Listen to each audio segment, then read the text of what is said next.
Is working as it should. Yep, I can see it. Splendid. Thank you very much. Welcome to everyone, and I'm very thankful to the organizer for placing my talk right after Nissan Sala's one. She's basically given my talk, so I will just reinforce what she just said from my perspective. My goal over the coming 15 minutes or so will be to give you a brief introduction to a course that my wife, who's also my co-author, and I have designed and run over the last 8 years at Reykjavík University. Um, Let me start by giving you the take-home message for the talk, because the secret of a good talk is to give the audience something to take home.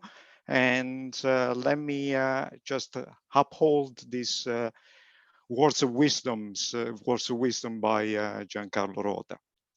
So in order to do so, let me build on the shoulders of Gene Wilder, who in a movie that people from my generation, I guess, might remember, a Young Frankenstein, sort of goes on record and saying, "It's alive." Well, actually, I'm going to use the Italian version of that quote, because in Italy, every movie is dubbed into Italian. And that's when I watched this movie together with my friends. In Italian, he says, "Si può fare," which means it can be done. That's what Nissan Sala told us before. One can teach the principles of formal methods to early career students, in fact, for us, mostly first year students. And I second what she just said, you can even do it for high school students. In fact, Fritz van Drager at Radboud University in Nijmegen has experience doing so, and we build on his experience. So how do you do this? Well, in our setting, we introduced this course, whose the nickname is REMO, which stands for Real-Time Models. I didn't choose the title myself, but sort of, I took it over. It's really a hands-on 3-week intensive course in which we introduce students to modeling and verification. Using a model checker, in our setting, that's UPAL. I guess you can use something else, but Upal, I think, is definitely, my biased opinion, a good choice for doing so. At the same time, sort of, we want to achieve other goals which have to do with soft skills. In particular, we want students to hone their writing and presentation skills. As I will tell you, students have to write project reports and present their work on the challenges that we give them in conference sessions like the one that we are having right now. Moreover, we want to foster independent learning from students, their ability to work independently and as members of a team at the same time. We want students to develop what we all talk about, namely the ability to learn how to learn for their future, and not just in the setting of formal methods.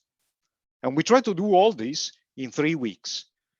Now, in order to understand how we can do this in 3 weeks, I think I need to give you the context in which our course sits. So we have a number of degree programs at the Department of Computer Science at Reykjavík University. And in particular, the first year students who take the course come from a rather niche degree program, which is called the Bachelor in Discrete Mathematics and Computer Science.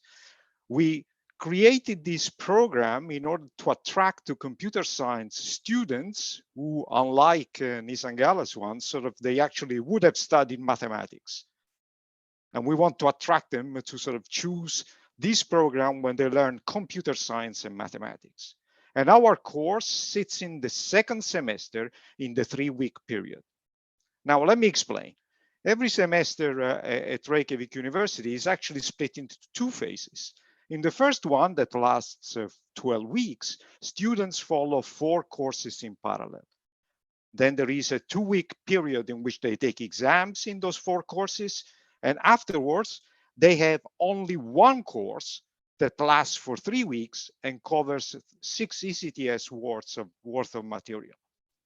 What this means is that during those 3 weeks, just 3 weeks, students actually work at least 8 hours a day only on the course that you're teaching them. That's the only course they take. So it's kind of a full immersion, high intensity training, if you like, Tabata sort of. And in this case, we try to do so for formal methods.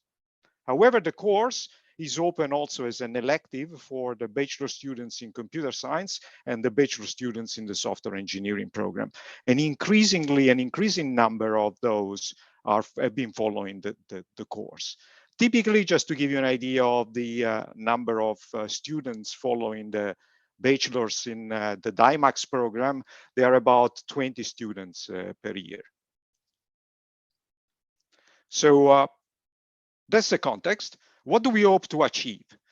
Well, we hope to get students. So let me sort of go back and sort of show you sort of when we take in these students, basically the only thing that we can assume is that they know some programming. They've taken 2 programming courses in Python.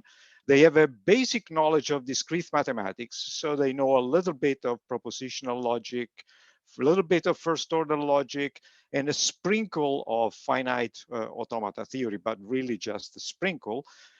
They do have a number of math courses that they've taken, but they've taken computer architecture, but they have no idea what concurrency is about. They haven't seen any type of formal methods whatsoever, because the programming courses, they don't mention design by contract, pre and post conditions, anything like that. So that's what we have to build on. Our goal is to turn them, well, I'm exaggerating here, sort of they are not Jedi Knights in the martial art of the application of formal methods. Their lightsabers are perhaps only a few millimeters long, but we want to make them realize that the formal methods community, in particular the model checking community, has developed a number of techniques and tools that are actually useful in the practice of computing. And that perhaps they will want to learn more and try to use these techniques in their future work. So how do we do this? Well, let me focus on the guiding principles here. First of all, you have only 3 weeks. We want students to do a number of things, so we need to focus on the bare necessities.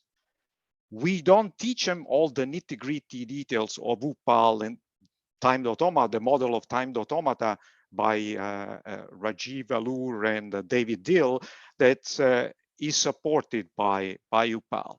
We focus on introducing only what they need to do work. And the key word is to do work. We lecture very little, next to nothing in this course. We just throw the students into the swimming pool of formal methods and they have to swim. But the way we sort of phrase this is that we give them power, student power. Students are divided into groups. They essentially work on the challenges that we pose them throughout these 3 weeks, and they do so at their own speed. So different groups actually proceed at different speed. Of course, there are milestones that we give them. These are the deliverables that the student groups are supposed to produce throughout this 3-week period that are graded, but they decide what to do, when to do it by themselves.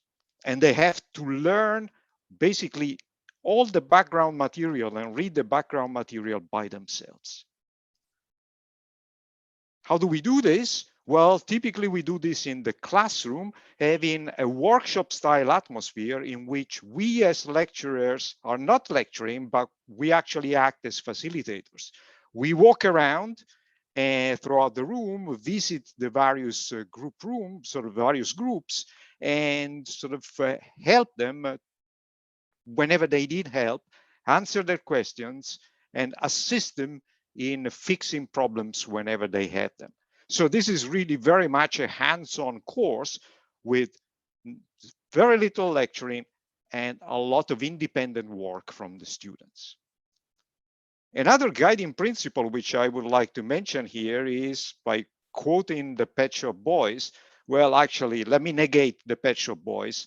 The thing is that we cannot afford to be boring. We have to be super enthusiastic, super engaged, because otherwise the student will feel that there is nothing to learn. Sort of, we have to get them interested from the word go and stimulate them to do independent work. As part of this not being boring approach, the challenges that we pose them, they all have a recreational atmosphere to them.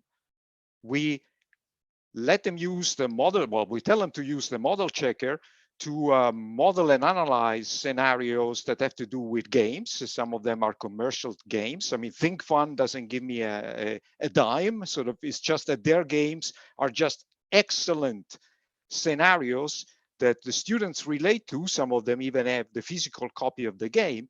They know that these games are difficult, and they realize the modeling and verification can actually help them.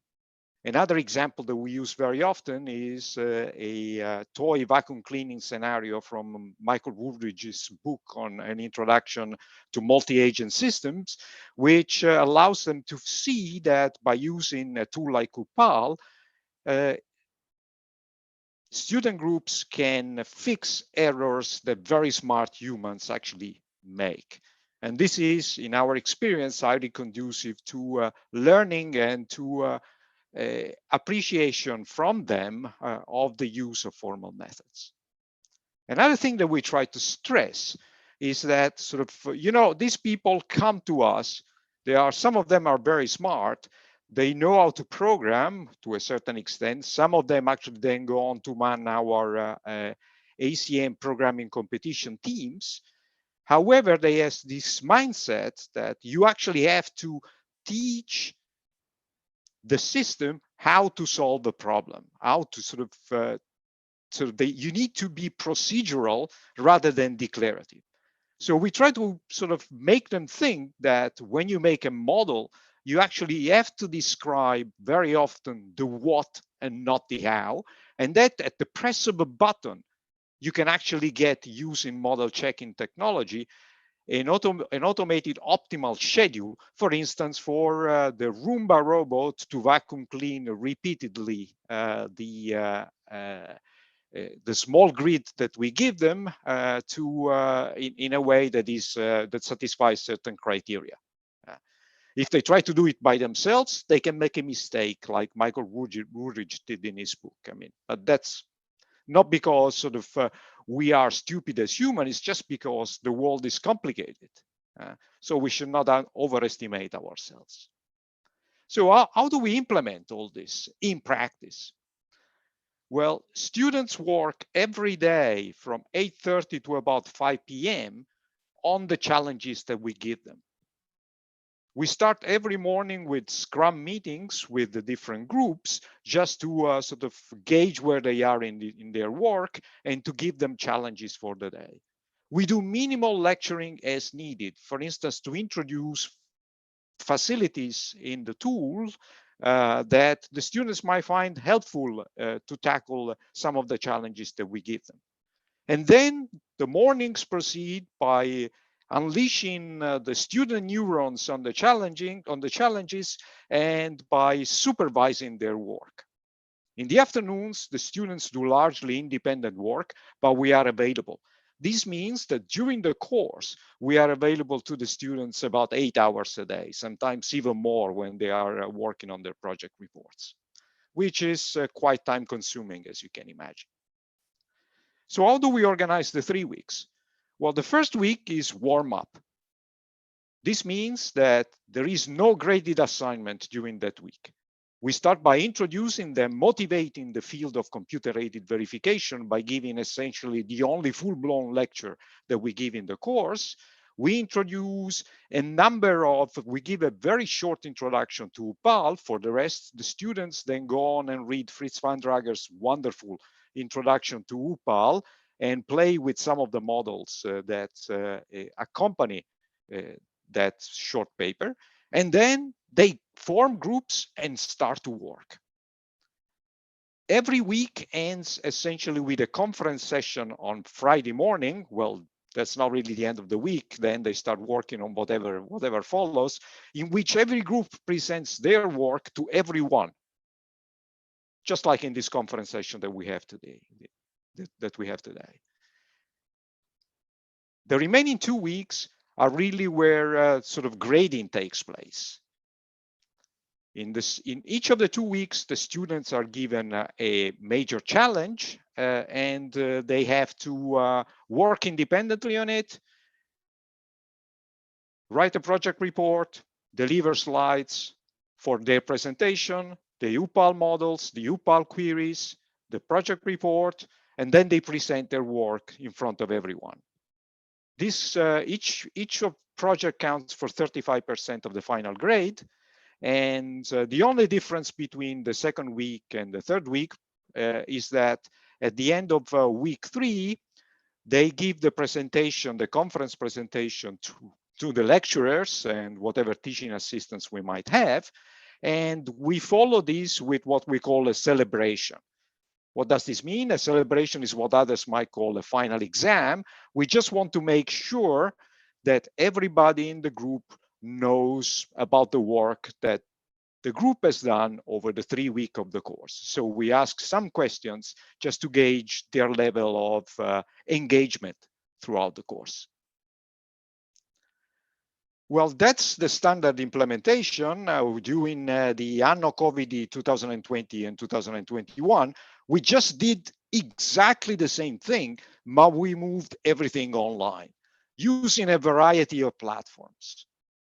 And our PhD students, Ellie Anastasia, the cool young girl with sunglasses on the picture, sort of gave us a great hand by providing extra support for the students, which means that we were available on a variety of platforms for all of the student groups, 8 or 9 hours a day, answering their questions, having Scrum meetings with them, and making sure that their work progressed. It was still independent work, but they needed more help than when we are all sharing in the same room. That's a lot of work, but it paid off, I believe. So what are the results? Well, this is still a fairly small course. Since 2013, sort of about 300 students have taken the course. Nearly half of them actually are first-year students. The course receives very high sort of student evaluations, but of course we take this with a pinch of salt because it's the long-term learning that really matters. Students tell us that when they come into the course, as we expected, they know absolutely nothing about what formal methods and model checking can do for you, but they are positively surprised, and we are happy about that. About 26 of them then go on to take our master level course on modeling and verification that is based on a textbook that my wife and I, Kim Larsen and Jiri Serba, wrote a few years back. However, it's clear that much remains to be done because we have about 900 students right now in computer science at Reykjavík University. That's the typical number that we have, and only well, not enough of them actually take this course. So we hope that more will do. And for some of them, actually, this is the only experience they will ever get with formal methods. Let me close by reminding you of the take-home message. One can actually introduce formal methods to students in 3 weeks, even first-year students and even high school students, provided one sort of focuses on getting a hands-on approach, reducing the amount of material that one teaches as much as possible, without watering everything down by choosing the right level or a good level of watering down. And I have to say that all this work has been made possible by standing on the shoulders of giants. Kim Larsen, Wang Yi, Paul Pettersson, and all the team who worked on UPAL, a tool that I think is just right for this type of work. Fritz van Drager for his wonderful introduction to UPAL that we use repeatedly, and Marius Mikuchonis, who's always ready to answer our questions and to solve technical problems that some of our students have with UPAL. Thank you. Thank you very much, Luca. Very nice slides and topic and talk.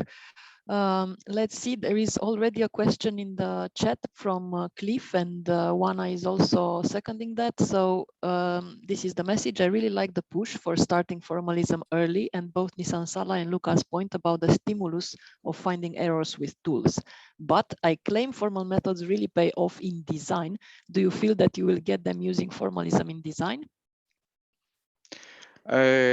Excellent questions. I completely agree. Formal methods definitely pay off in design. One of the things that that we try to emphasize, and I think this has got to do with the fact of the what rather than the how.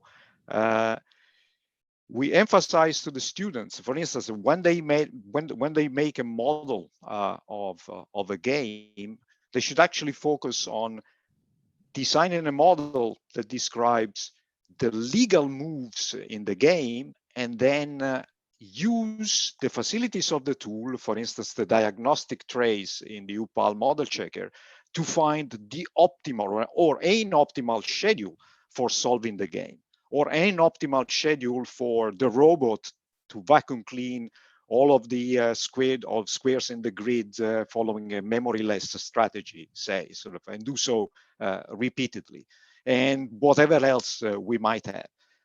This is actually something, the students, the first year students, they haven't even taken a course on object-oriented analysis and design. I didn't make that clear when I displays the schedule. Okay, the computer science and the software engineering students who take the courses, they have, but the DIMAC students, they have not. So for them, design is actually a new thing.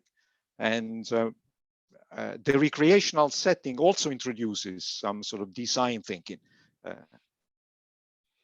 hope this answers the question. Thank you. Sebastian is next with a question. We've been using games to motivate formal methods as well for quite a few years, and we're quite happy with it. But we often get a point of criticism thrown towards us, and people state that games are too far away from actual safety critical systems. And you might learn techniques that are useful to model a game that might not translate to a full safety critical system. Say you write constraints in a different way or time properties in a different way. I wonder what's your opinion on this? Well, personally, I actually disagree. I mean, one of the things that we do, for instance, is to sneak in concurrency, even in the game. So, for instance, one of the things that we ask students to do when they model the rush hour game is to imagine a scenario in which they can use two hands simultaneously to move different vehicles on the grid.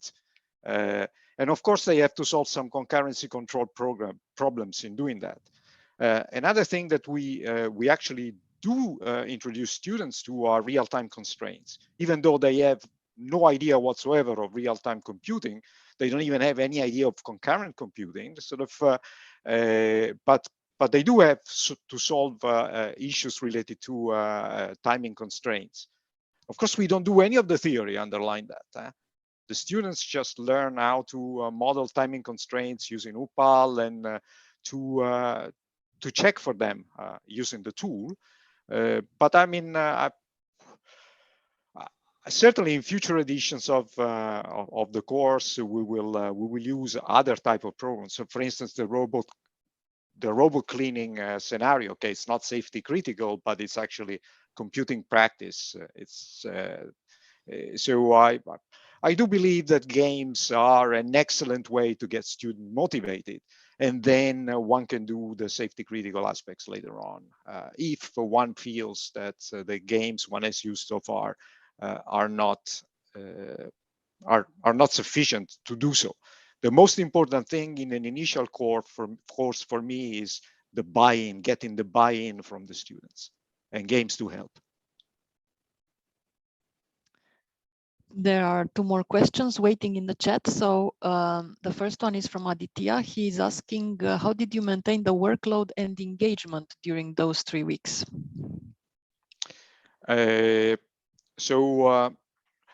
Are you referring to the actual in-person, in-room edition of the course, or to the purely virtual one? It's basically the same thing. I mean, we ask students to show up in class, and we are there to motivate them. So we actually do walk around the room or the places where they work, sort of asking them how they're doing, asking them where they get stuck, or they call us. Sort of that's so we are both reactive and proactive, and we show extreme interest in their work. We learn a lot from them, and we hope that they learn something from us. It's engagement. We show engagement, they show engagement, and some of the students have told us afterwards that the work that they did in the course is some of the work they're most proud of throughout their studies, because they actually take responsibility for developing it, for managing it, and we are just there as facilitators. So there is no barrier whatsoever between us and them. There are 2 more comments and the questions, so I'll just discuss the comments that you are getting. Congratulations on this nice course from Yuau and from Wana.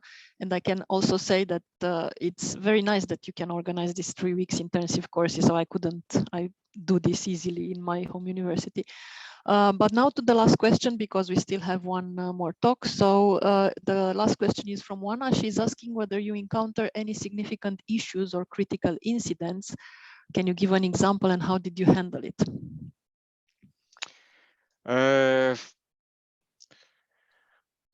Okay, so I think the most significant issue is not so much with the course. I think this specific course, but it's one that applies to all project-based courses that involve work by groups of students.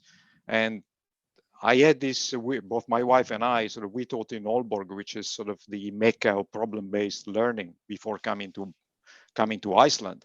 The main issue is gauging the actual contribution of individual students to the group work. This is the role of the celebration exam, that's essentially the only role, but still you see students come to us and tell us when they are free riders in their groups, and you know, when we see them every day for 3 weeks, nearly at least 4 hours a day in presence, we can tell who's doing what and who works and who doesn't. In the online edition, this was more complicated.